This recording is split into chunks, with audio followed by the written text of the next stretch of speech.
ಯಾಕೆ ಜೀವನದಲ್ಲಿ ಇಷ್ಟು ದುಃಖ, ಚಿಂತೆ, ನೋವು, ನಿರಾಶೆಗಳು? ಇದರಿಂದ ಹೇಗೆ ಮುಕ್ತನಾಗಬೇಕು ಮನುಷ್ಯ? ನಾ ಬ್ಯಾಡಂದ್ರೂ ಸಹಿತ ಅವು ಬಂದು ನಮಗ ಆಕ್ರಮಣ ಮಾಡ್ತಾವಲ್ಲ. ಈಗ ಯಾರೋ ಒಬ್ರು ನಮಗ ಆಗ್ಲಾರ್ದವ್ರು ಒಂದು ಮಾತು ಅಂದಿರ್ತಾರ. ನಾವು ಮರಿಬೇಕಂತ ಎಷ್ಟು ಪ್ರಯತ್ನ ಮಾಡ್ತೀವಿ, ಆದ್ರೂ ಬಂದು ನಮ್ಮ ಮನಸ್ಸಿನೊಳಗ ಮನಸ್ಸಿಗೆ ಆ ಮಾತು ಘಾಸಿಗೊಳಿಸ್ತದಲ್ಲ. ಹೆಂಗ ಮರೆಯುವುದು? ಯಾರೋ ನಮಗಾಗದವರು ನಮಗಾಗುವಂತವ್ರು ಸಾವು ಘಟಿಸ್ತದೆ. ಯಾರೋ ಒಬ್ಬ ವ್ಯಕ್ತಿ ನಮಗಾಗದಂಥವ್ರು ಯಾವುದೋ ಒಂದು ಶಬ್ದವನ್ನಾಡ್ತಾರೆ.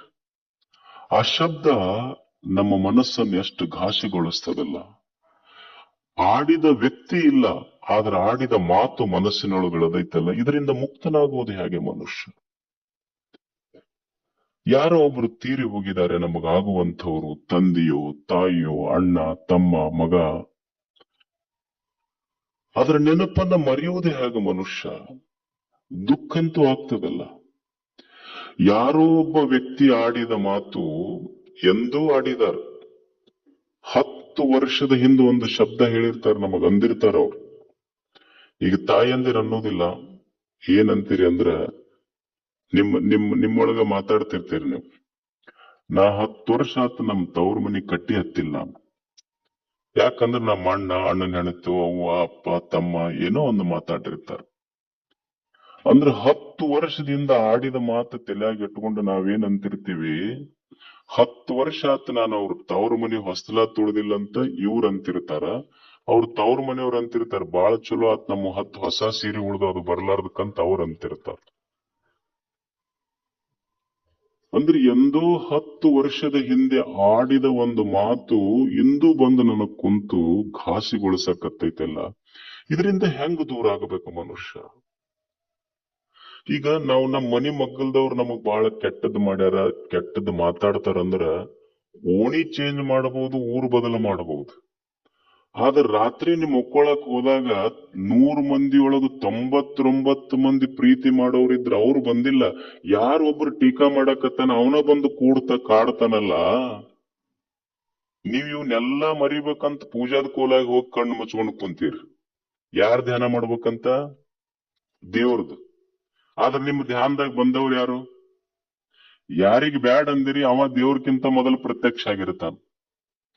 ಬಂದ ಅಲ್ಲಿ ಕಾಡ್ತಾನಲ್ಲ. ಇದರಿಂದ ಹೆಂಗ ಮುಕ್ತನಾಗಬೇಕು ಮನುಷ್ಯ? ಗೀತೆ ಇದನ್ನ ಬಹಳ ಸುಂದರವಾಗಿ ವಿಶ್ಲೇಷಣೆ ಮಾಡುತ್ತದೆ. ವಿಷಯ ವಿನಿವರ್ತಂತೆ ನಿರಾಹಾರಸ್ಯ ದೇಹಿನ. ವ್ಯಕ್ತಿ ಮಾತಾಡ್ಯಾನ ಅದರಿಂದ ದೂರ ಆಗಬಹುದು, ಆದ್ರೆ ವ್ಯಕ್ತಿ ಮಾತಾಡಿದ ಮಾತು ಬಂದು ಕಾಡ್ತಿರ್ತಾವಲ್ಲ, ಹೆಂಗ ಮಾಡಬೇಕು? ಈಗ ಒಂದು ಹುಡುಗದ ಒಂದು ಹುಡುಗಿಯನ್ನು ಇಷ್ಟಪಟ್ಟಿರ್ತಾನ. ಆ ಹುಡುಗಿ ಮದುವೆಯಾಗಿ ತಿರುಗಿ 2 ಮಕ್ಕಳಾಗಿರ್ತಾವ. ಇವ ಊರ್ ತುಂಬಾ ಗಡ್ಡ ಬಿಟ್ಕೊಂಡು ಅಡ್ಡಾಡ್ತಿರ್ತಾನ.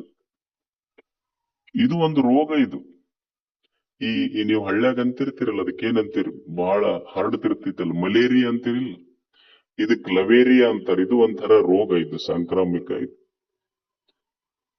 ಅಲ್ಲ, ಅವನಿಗೆ ಆ ಹುಡುಗಿ ತಿರುಗಿ ಮದುವೆಯಾಗಿ 2 ಮಕ್ಕಳಾದ್ರೂ ದೂರ ಹೋಗ್ಯಾಳ. ಆದ್ರ ಕಣ್ಣಾಗ ಆಕೆ ರೂಪ ಇನ್ನು ಮರಿಲಿಕ್ಕಾಗುವಲ್. ನೀವ್ ಕೇಳ್ರ, ಹುಡುಗ ಯಾಕೋ ಹಿಂಗ್ಯಾಕ? ಓ ಮೇರಾ ಪೈಲಾ ಪ್ಯಾರ್ ಥಾ.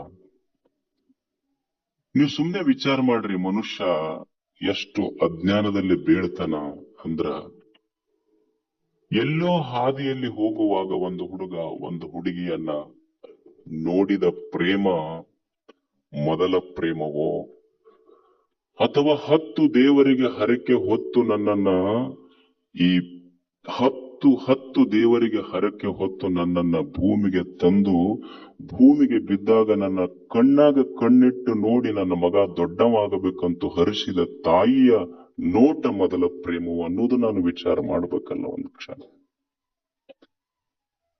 ಹಾಗೆ ಒಂದು ದುಃಖ ನೋವು ಕೊಡುತ್ತೆ. ಒಂದು ರೂಪ ಮನುಷ್ಯನಿಗೆ ನೋವು ಕೊಡುತ್ತದೆ, ಮರಿಲಿಕ್ಕಾಗುವುದಿಲ್ಲ. ಒಂದು ಶಬ್ದ ಮನಸ್ಸಿಗಷ್ಟು ನೋವು ಕೊಡುತ್ತದೆ, ಮರಿಲಿಕ್ಕಾಗುವುದಿಲ್ಲ. ವ್ಯಕ್ತಿಯಿಂದ ದೂರ ಆಗಬಹುದು, ಆದ್ರೆ ವ್ಯಕ್ತಿ ಆಡಿದ ಶಬ್ದ ಹೆಂಗ ಮರಿಬೇಕ ಮನುಷ್ಯ? ರೂಪದಿಂದ ದೂರ ಆಗಬಹುದು, ರೂಪ ಮನಸ್ಸಿನೊಳಗೂ ಕುಂತು ತಾಪ ಮಾಡ್ತೈತಿಲ್ಲ, ಇದರಿಂದ ಹೇಗೆ ಮುಕ್ತನಾಗಬೇಕು? ಯಾರೋ ನಮಗ ಆಗುವಂತವ್ರು, ಅತ್ಯಂತ ಇಷ್ಟಪಟ್ಟವರು ತೀರ್ಕೊಂಡಿರ್ತಾರ, ತಾಪ ಆಗ್ತದಿಲ್ಲ ಮನುಷ್ಯನಿಗೆ. ಈಗ ಮದುವೆ ಇರ್ತದ, ಮದುವೆಯೊಳಗ ಈ ಫೋಟೋ ಶೂಟ್ ಅಂತ ಮಾಡ್ತಾರ ನೋಡ್ರಿ, ನೀವೆಲ್ಲ ಕುಂದ್ರಿಸಿರ್ತಾರೆ, ಎಲ್ಲಾ ಮದುವೆ ಮುಗಿತೈತಿ, ಫ್ಯಾಮಿಲಿ ಫೋಟೋ ತಕೊಂತಿರ್ತಾರ. ಅವಾಗ ಎಲ್ಲರೂ ಕೂಡ್ರಿ ಅಂತ ಅದು ಅಜ್ಜನ್ ಕುಂದ್ರಿಸಿದ್ರು, ಅಜ್ಜನ್ ಕುಂದ್ರಿಸಿ ಮೊಮ್ಮಗ, ಸೊಸಿ, ಸ್ವಸ್ಥರು, ಮಕ್ಕಳೆಲ್ಲ ಕುಂತರು.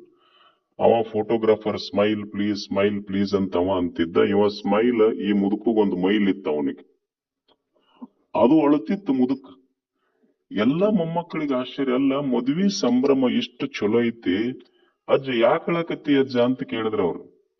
ಅಲ್ಲ ಇಷ್ಟು ಚಲೋ ಎಲ್ಲಾ ಮಕ್ಕಳು ಮೊಮ್ಮಕ್ಕಳು ಮದ್ವಿ ಐತಿ, ಮುದಿಕ್ ಒಂದಿದ್ರೆ ಎಷ್ಟು ಚಂದ ಇತ್ತು ಫೋಟೋ ತೆಗಿಸ್ಕೊಳಾಗ್ಯದ. ಅದು ಮುದಿಕ್ ಹೋಗಿ 10 ವರ್ಷ ಆಗಿತ್ತದು. ಆಕಿ ಅಲ್ಲಿಂದ ಕರೆಯಕತ್ತಿದ್ಲು, come soon I am waiting for you ಅಂತ. ಎಷ್ಟು ಜಾಬಾದಿದಿ ನೀನು, ಜಾಬಾದಿ ಅಂದ್ರೆ ಗೊತ್ತಾಗತ್ತಿಲ್ಲ ನಿಮ್ ಕಡೆ, ಬೆರಿಕಿದಿ. ಅಲ್ಲಿ ಮೊದಲು ಯಜ್ಞ ಕುಂಡ ಸುತ್ತುವಾಗಿ 7 ಜನ್ಮಕ್ಕೆ ಅಂತ ಹೇಳಿ ನನಗೆ ಮೊದಲ ಕಳಿಸಿಕೊಟ್ಟಿನಿ, ಆರಾಮ್ ಉಳಿದಿ. ಅಲ್ಲಿ ಮುದಿಕ್ ಹೋಗಿ 10 ವರ್ಷ ಆಗೈತಿ, ಅದ್ರ ನೆನಪು ಎಷ್ಟು ಚಲೋ ಇದ್ರಾಗ ಬಂದು ಕಾಡಿ ದುಃಖ ಕೊಡಕತ್ತೈತೆಲ್ಲ. ಇದು ಹೇಗ ಮಾಡಬೇಕು? ವಿಷಯ ವಿನಿವರ್ತಂತೆ ನಿರಾಹಾರಸ್ಯ ದೇಹಿನ. ವಿಷಯಗಳಿಂದ ಬಹಳ ದೂರ ಆಗಬಹುದು, ಸರಳ ಐತಿ. ಆದ್ರ ವಿಷಯಗಳ ರಸ ಎದೆಯೊಳಗ ಕುಂತು ಮನದೊಳಗ ಕುಂತು ತಾಪ ಕೊಡ್ತೈತೆಲ್ಲ. ಇದರಿಂದ ಹೇಗೆ ಮುಕ್ತನಾಗಬೇಕು, ಈ ದುಃಖದಿಂದ ಹೇಗೆ ದೂರನಾಗುವುದು, ಈ ಚಿಂತೆಯಿಂದ ಹೇಗೆ ದೂರ ಆಗಬೇಕನ್ನುವುದೇ ಋಷಿಯ ದರ್ಶನ ಇದು. ನನಗೊಬ್ಬ ವ್ಯಕ್ತಿ ಮಾತಾಡ್ತಿದ್ನಂದ್ರೆ ವ್ಯಕ್ತಿಯಿಂದ ದೂರ ಆಗ್ಬೋದು, ಈ ಓಣಿ ಅವ್ರ ಮನಿ ಬಗ್ಗಲ್ ಬಿಟ್ಟು ಇನ್ನೊಂದು ಓಣಿಗೆ ಹೋಗಿ ಇರಬಹುದು. ಆದ್ರೆ ಅವನು ಆಡಿದ ಮಾತುಗಳಿಂದ ಹೇಗೆ ಮುಕ್ತನಾಗುವುದು? ಯಾವುದೋ ಒಬ್ಬ ವ್ಯಕ್ತಿಯ ಸಾವು ನನ್ನ ಜೀವನದೊಳಗೆ ನೋವು ಕೊಡಕತ್ತೈತೆಲ್ಲ. ವ್ಯಕ್ತಿ ಇಲ್ಲ, ಆದ್ರ ಸಾವಿನ ಘಟನೆಯ ನೆನಹು ಮನದಲ್ಲಿದ್ದ ತಾಪ ಕೊಡಕತ್ತೈತೆಲ್ಲ. ಇದರಿಂದ ಹೇಗೆ ಮುಕ್ತನಾಗುವುದು? ಯಾವಾಗ ಈ ಮನಸ್ಸು ಹಿಂದಿನ ವಿಷಯಗಳನ್ನ ನೆನೆದು ತಾಪ ಮಾಡ್ಕೊಳ್ಳೋದು ಬಿಡ್ತೈತಿ, ದುಃಖ ಮಾಡ್ಕೊಳ್ಳೋದು ಬಿಡ್ತೈತಿ, ಚಿಂತೆ ಮಾಡೋದು ಬಿಡ್ತೈತಿ. ಇದು ಈ ದೇಶದ ಋಷಿಗಳ ಚಿಂತನೆ ಇದು. ಹೌದಲ್ಲ, ನಮ್ಗೆಲ್ಲಾ ತಾಪ ಆಗಿದ್ದೆ ಅದಕ್ಕ ಅಂದ್ರೆ ಹಿಂದಿಂದ ಬಹಳ ನೆನೆಸ್ಕೊಂಡ ತಾಪ ಮಾಡ್ಕೊಂತೀವಿ.